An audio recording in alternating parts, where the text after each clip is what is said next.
Senhor Presidente da Assembleia Geral, Abdullah Shahid, Senhor Secretário-Geral das Nações Unidas, Antônio Guterres, senhores chefes de Estado e de Governo e demais chefes de delegação, senhoras e senhores, é uma honra abrir novamente a Assembleia Geral das Nações Unidas.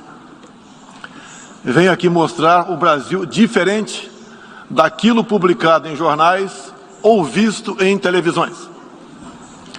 O Brasil mudou e muito depois que assumimos o governo em janeiro de 2019.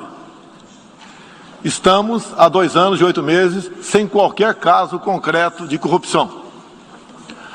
O Brasil tem um presidente que acredita em Deus, respeita a Constituição, valoriza a família e deve lealdade ao seu povo. Isso é muito. É uma sólida base se levarmos em conta que estávamos à beira do socialismo. Nossas estatais davam prejuízos de bilhões de dólares no passado. Hoje são lucrativas. Nosso Banco de Desenvolvimento era usado para financiar obras em países comunistas, sem garantias. Quem honrava esses compromissos era o próprio povo brasileiro. Tudo isso mudou. Apresento agora um novo Brasil, com sua credibilidade já recuperada diante do mundo. O Brasil possui o maior programa de parceria de investimentos com a iniciativa privada de sua história. Programa que já é uma realidade e está em franca execução. Até aqui foram contratados 100 bilhões de dólares de novos investimentos e arrecadados 23 bilhões de dólares em outorgas. Na área de infraestrutura, leiloamos para a iniciativa privada 34 aeroportos e 29 terminais portuários. Já são mais de 6 bilhões de dólares em contratos privados para novas ferrovias. Introduzimos o sistema de autorizações ferroviárias, o que aproxima nosso modelo ao americano. Em poucos dias recebemos 14 requerimentos de autorizações para novas ferrovias, com quase 15 bilhões de dólares em investimentos privados. Em nosso governo, promovemos o ressurgimento do modal ferroviário. Como reflexo, menor consumo de combustíveis fósseis e redução do custo Brasil, em especial no barateamento de produção de alimentos. Grande avanço vem acontecendo na área do saneamento básico. O maior leilão da história do setor foi realizado em abril, com concessão ao setor privado do serviço de distribuição de água e esgoto no estado do Rio de Janeiro. Temos tudo o que o investidor procura: um grande mercado consumidor, excelentes serviços, tradição de respeito a contratos e confiança no nosso governo. Também anuncio que nos próximos dias realizaremos o leilão para a implementação da tecnologia 5G no Brasil. Nossa moderna e sustentável agricultura de baixo carbono alimenta mais de 1 bilhão de pessoas no mundo e utiliza apenas 8% do território nacional. Nenhum país do mundo possui uma legislação ambiental tão completa quanto a nossa. Nosso Código Florestal deve servir de exemplo para outros países. O Brasil é um país com dimensões continentais, com grandes desafios ambientais. São 8,5 milhões de quilômetros quadrados, dos quais 66%, 2/3, são vegetação nativa, a mesma desde o seu descobrimento em 1500. Somente no bioma amazônico, 84% da floresta está intacta, abrigando a maior biodiversidade do planeta. Lembro que a região amazônica equivale à área de toda a Europa Ocidental. Antecipamos de 2060 para 2050 o objetivo de alcançar a neutralidade climática. Os recursos humanos e financeiros destinados ao fortalecimento dos órgãos ambientais foram dobrados, com vistas a zerar o desmatamento ilegal. E os resultados desta importante ação já começaram a aparecer. Na Amazônia, tivemos uma redução de 32% do desmatamento no mês de agosto, quando comparado a agosto do ano anterior. Qual país do mundo tem uma política de preservação ambiental como a nossa? Os senhores estão convidados a visitar a nossa Amazônia. O Brasil já é um exemplo na geração de energia, com 83% advinda de fontes renováveis. Por ocasião da COP26, buscaremos consenso sobre as regras do mercado de crédito de carbono global.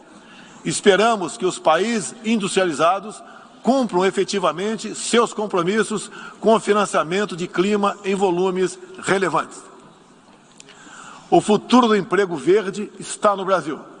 Energia renovável, agricultura sustentável, indústria de baixa emissão, saneamento básico, tratamento de resíduos e turismo.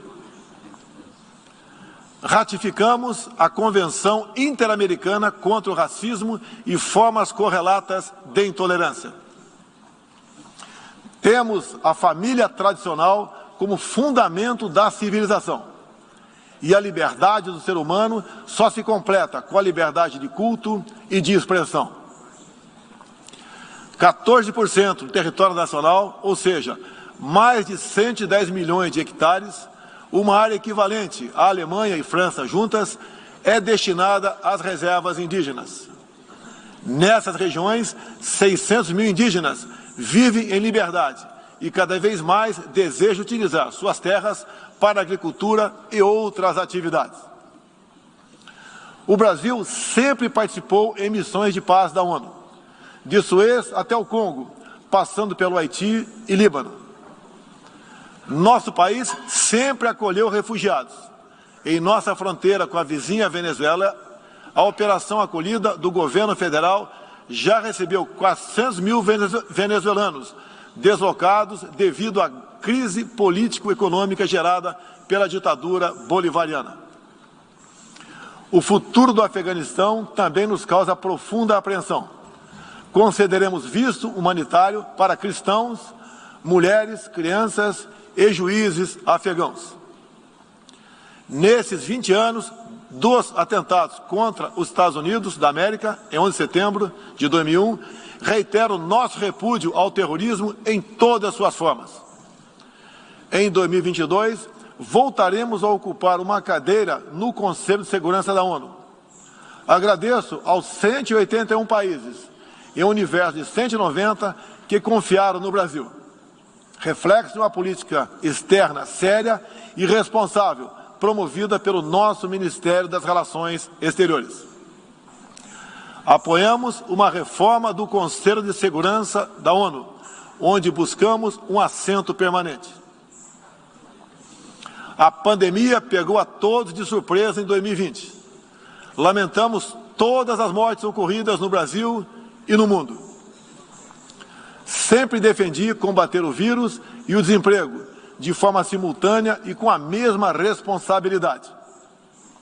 As medidas de isolamento e lockdown deixaram um legado de inflação, em especial nos gêneros alimentícios no mundo todo.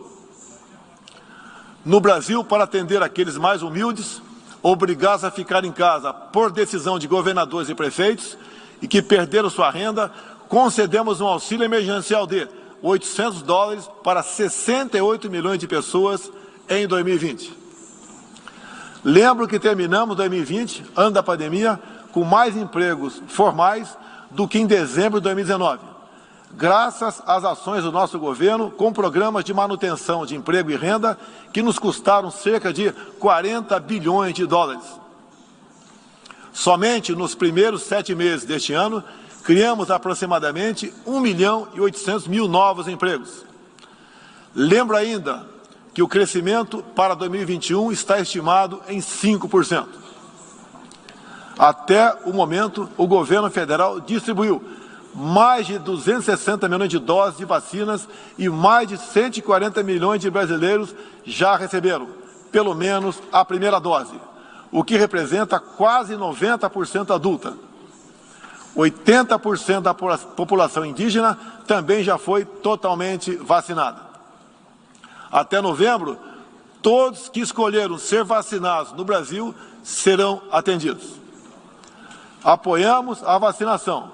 Contudo, o nosso governo tem se posicionado contrário ao passaporte sanitário ou a qualquer obrigação relacionada à vacina. Desde o início da pandemia, apoiamos a autonomia do médico na busca do tratamento precoce, seguindo recomendação do nosso Conselho Federal de Medicina. Eu mesmo fui um desses que fez tratamento inicial. Respeitamos a relação médico-paciente na decisão da medicação a ser utilizada e no seu uso off-label. Não entendemos porque muitos países, juntamente com grande parte da mídia, se colocaram contra o tratamento inicial. A história e a ciência saberão responsabilizar a todos. No último 7 de setembro, data da nossa independência, milhões de brasileiros, de forma pacífica e patriótica, foram às ruas, na maior manifestação de nossa história. Mostrar que não abre mão da democracia, das liberdades individuais e de apoio ao nosso governo. Como demonstrado, o Brasil vive novos tempos. Na economia, temos um dos melhores desempenhos entre os emergentes. Meu governo recuperou a credibilidade externa e hoje se apresenta como um dos melhores destinos para investimentos. É aqui, nesta Assembleia Geral, que vislumbramos um mundo de mais liberdade, democracia, prosperidade e paz. Que Deus abençoe a todos.